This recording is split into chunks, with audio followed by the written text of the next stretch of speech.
Vous savez, devenir entrepreneur ne veut pas dire créer une entreprise fabuleuse, radieuse, prestigieuse. Entrepreneuriat ne veut pas dire flamboyant. Beaucoup de personnes ont peur d'essayer parce qu'ils veulent créer beaucoup trop. Beaucoup de personnes échouent parce qu'ils ne comprennent pas tout à fait le sens de l'entrepreneuriat. On ne se lance pas pour élever son statut social. On se lance pour rendre un service. On n'entreprend pas pour être appelé boss. On reste serviteur toute sa vie. Je vous donne rapidement 2 exemples sur pourquoi les gens échouent. Le premier est que beaucoup de gens veulent faire la star pendant qu'ils ne sont encore nulle part. Beaucoup d'entrepreneurs ne progressent pas par manque de tact, manque de sympathie, manque de relations humaines, manque de gentillesse, manque d'empathie. Vous commencez à peine votre business, vous ne balayez plus, vous ne touchez plus rien, incapable de faire quoi que ce soit, incapable de lustrer les histoires, rien du tout. Ordre sur ordre. Toi, fais ça. Toi, rentre ici. Pourquoi vous faites ça? Tu veux déjà qu'on ait peur de toi. Tu veux que les employés soient effrayés en ta présence pendant que tu n'es incapable de faire quoi que ce soit sans eux. Ton business n'ira pas très loin si tu n'es pas ouvert à l'opinion de tes employés. Tu es l'initiateur, le concepteur, le promoteur, mais c'est eux qui voient les détails que tu ne vois pas. Barricader leur voix serait un acte suicidaire à ton entreprise. Trop de gens sont impulsifs, réactifs, émotionnels, incapables de gérer un client difficile. Sitôt qu'ils font face à une personne capricieuse, irascible, pète les plombs. Le client n'est pas votre ami. C'est votre patron. Nous vivons déjà dans une société où la plupart des gens ne veulent vous voir émerger. Alors, ne leur donnez pas une raison de justifier leur absence. Oui, beaucoup de personnes viendront pour te tester dans une atmosphère exiguë, tirant des paroles malveillantes, méchantes, dénigrant ton produit, dans le seul but de te faire craquer. Certains vous diront que vos produits viennent de Chine, c'est moins cher chez les voisins, ce n'est pas original, c'est du plastique. Les gens viennent sur mon site, achètent un livre à 20 € et pensent qu'ils peuvent déjà insulter l'administrateur. Mais on comprend. Bon, l'entrepreneur n'est pas impulsif. Il maîtrise ses sentiments. Il sait comment séparer ses émotions personnelles de son entreprise, qui relaie avec le client pour prouver un point et satisfaire son ego. Vous perdez un client, c'est vous qui perdez. Lui, il peut aller n'importe où.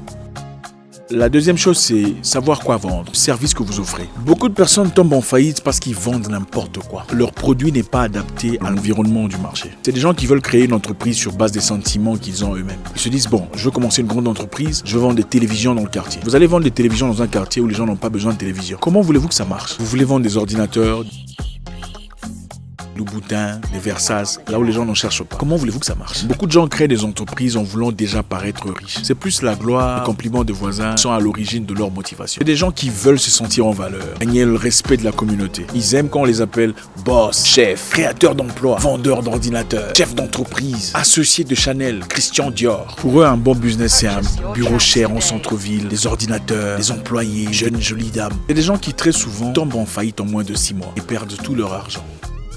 Je vais vous raconter l'histoire. Un ami à moi était issu d'une famille modeste, très modeste. Il a fait quelques années en Europe et se décida de rentrer en Afrique pour poursuivre son rêve. Son rêve était, contrairement à plusieurs jeunes, vendre du charbon. Il vendait du charbon, en tout cas très bien emballé, à la communauté autour de lui. Les clients étaient de la basse classe, des gens qui n'avaient vraiment pas d'argent, rien du tout. Et il vendait en masse son produit. Tout le monde en voulait, parce que c'était moins cher, c'était du charbon. Tout le monde avait besoin du charbon dans ce quartier. Tout le monde dans son environnement avait besoin du charbon pour cuisiner. Et il a fait beaucoup d'argent comme ça. Il y avait peu d'argent qui venait, mais très régulièrement. C'était peu d'argent, mais pour des achats très réguliers. Il s'est fait beaucoup d'argent. Il a ensuite lancé une entreprise des couches pour enfants et des bandes hygiéniques no-name qui vendaient à moins cher auprès des gens qui n'avaient clairement pas d'argent. C'était moins cher, mais les ventes étaient très régulières et il s'est fait beaucoup d'argent. Comparé à ces personnes qui avaient besoin de faire une entreprise de vente de voitures, de vente d'ordinateurs ou de vente de Dior qui à la fin du mois ne produisait pas autant d'argent et tombait en faillite. Ce monsieur avait compris un principe très simple. On vend au client pas ce qu'on a envie de lui vendre, mais on vend au client ce qu'il est déjà en train de chercher. Votre rêve est de vendre du caviar. Vous voulez m'en vendre. Vous allez devoir me convaincre pourquoi je dois acheter du caviar, que je n'en ai pas besoin.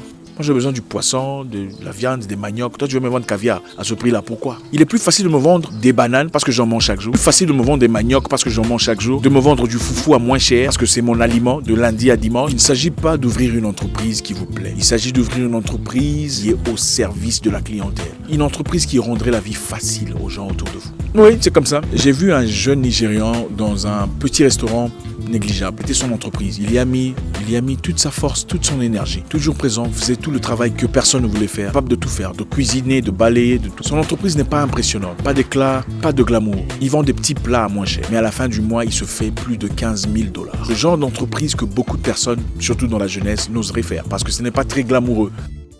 Ce n'est pas trop ce qu'il représente. Mais cet homme se fait plus de 15 000 $ à la fin de chaque mois. C'est bien d'avoir les idées. mais c'est mieux d'avoir le caractère requis. ubinange zawe nizo nkurikira